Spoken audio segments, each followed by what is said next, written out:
Hi, welcome back. My name is Brandon Vasquez. I'm the campus pastor at our Palma Valley campus. There was a story of a man who lived a long time ago in an area where water was scarce. So scarce that sometimes it would have to be bought and paid for. And so this man had an idea that he would go and find a water carrier and pay this man to then go into the city to give water to the thirsty.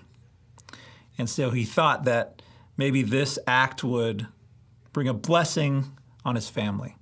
And so he paid the water carrier. The water carrier went into the city and kind of made an announcement. Water, I have water. Come and drink if you're thirsty. And so all these people flocked to the water carrier and had a drink of water. And right next to him was the man who had paid for the water, his arms wide open, saying, "Bless me, for I am the one who paid."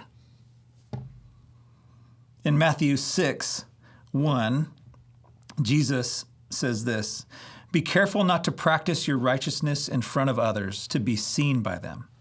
If you do, you will have no reward from your Father in heaven. So when you give to the needy, do not announce it with trumpets, as the hypocrites do in the synagogues and on the streets, to be honored by others. Truly, I tell you, they have received their reward in full. But when you give to the needy, do not let your left hand know what your right hand is doing, so that your giving may be in secret. Then your Father who sees what is done in secret will reward you." You see, the man who paid for the water didn't have the right motives. His heart was misaligned with the heart of Jesus. When Jesus talked about giving to the needy, he said it was something that didn't need to be announced. It didn't need to come with fanfare. With the rise of social media over the last number of years, we live very much in a culture that is a look at me culture. Look what I've done, look where I've been, look who I've helped. Be careful, Jesus says, not to practice your righteousness in front of others. The hypocrites do this in the synagogues, and they've received their reward in full, Jesus said. And so you're like, if he's telling us not to do this, what reward have they received? The reward that they received was the adoration of the people around them.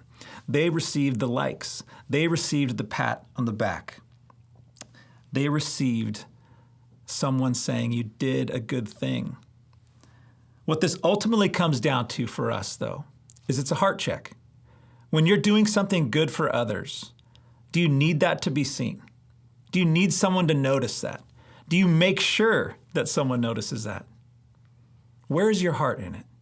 Is it aligned with the heart of Jesus, who just wants to help those in need because they need help, if for no other reason than that?